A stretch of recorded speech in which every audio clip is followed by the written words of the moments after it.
Selain politik dinasti, ancaman lain bagi demokrasi di Indonesia dalam pilkada serentak adalah fenomena kota kosong.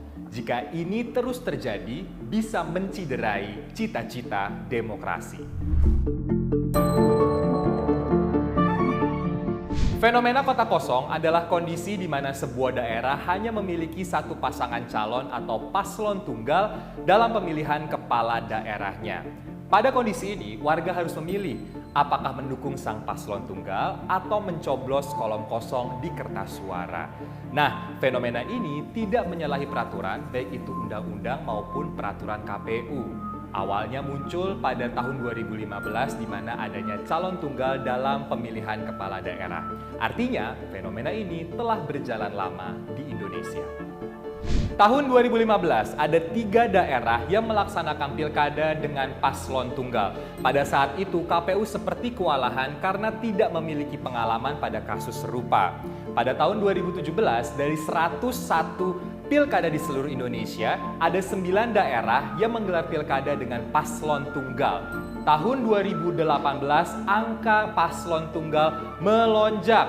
Jumlahnya menjadi 16 pilkada dengan paslon tunggal. Kira-kira apa ya yang membuat fenomena kota kosong terus terjadi di Indonesia? Ada beberapa hal yang memicunya. Yang pertama, dari segi regulasi, memang Undang-Undang Pilkada memberikan peluang munculnya calon tunggal. Yang kedua, dari orang-orang yang memiliki kapasitas diri mungkin memiliki hambatan yang begitu besar untuk maju dalam pilkada. Mereka bisa jadi tidak memiliki kemampuan untuk membiayai penyelenggaraan kampanye yang begitu besar atau membayar mahar politik. Yang ketiga adalah partai politik tidak menjalankan fungsi rekrutmen dan kaderisasi yang seharusnya ia lakukan untuk menjaring calon-calon mumpuni dalam pilkada. Tentu kita tahu dan paham bahwa partai politik memiliki andil besar dalam pencalonan kepala daerah, termasuk pasangan calon tunggal. Berikut adalah daftar partai politik yang mengusung paslon tunggal dihitung dari tahun 2015, 2017, dan 2018.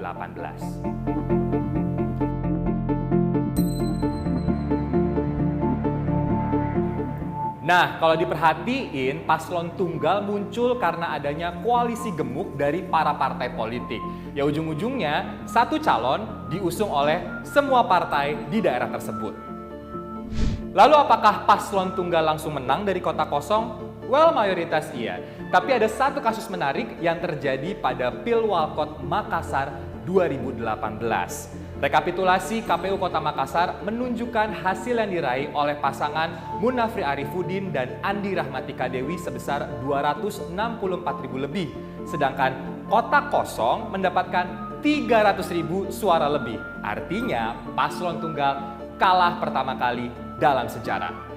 Apa ya yang bisa kita lihat dari kemenangan kota kosong ini? Ini menunjukkan bahwa publik sesungguhnya bisa memilih kota kosong dan menunda pelaksanaan pilkada untuk mendapatkan calon berkapasitas lainnya. Ini bisa jadi menunjukkan juga bahwa calon tidak dianggap memiliki kapasitas yang baik dan akhirnya tidak dipilih oleh publik. Kemudian ini juga menunjukkan bahwa calon bisa jadi tidak mempersiapkan pelaksanaan pilkada secara optimal. Ia tidak menyusun program dengan baik, kemudian ia juga tidak menyiapkan strategi kampanye yang tepat. Banyak peneliti dan pengamat politik mengatakan fenomena kota kosong pada pilkada mengesankan adanya kegagalan dalam kaderisasi partai politik. Hal ini juga mengesankan adanya praktek oligarki yang dilakukan oleh para partai politik dengan membentuk pemerintahan dan kemudian dikuasai oleh sebagian elit kecil. Dan biasanya pasangan calon tunggal yang maju dalam fenomena kota kosong adalah para incumbent atau petahana. Nah, kalau dalam kasus ini, siapa yang dirugiin? Tentu kita, rakyat biasa. Biaya penyelenggaraan pilkada bisa membengkak ketika pilkada harus diulang karena kota kosong yang memenangkan pilkada sebelumnya. Yang kedua, pendidikan politik pun menjadi terhambat karena publik seharusnya dapat memilih beberapa kandidat berbasis pada program dan kapasitas para kandidat. Nah, yang menjadi problem, hal itu tidak bisa terjadi karena pilihan sangat terbatas pada calon tunggal dan kota kosong. Kekuasaan memang suka bikin gelap mata. Demi menang, mereka menghalalkan segala cara. Fenomena kota kosong bisa bikin demokrasi ompong. Kesannya sih berjalan, padahal alternatif pemimpin pun tidak disuguhkan. Jangan lagi ada praktek fenomena kota kosong dalam pilkada agar rakyat bisa memilih sesuai kapasitas dan kemampuan kerja.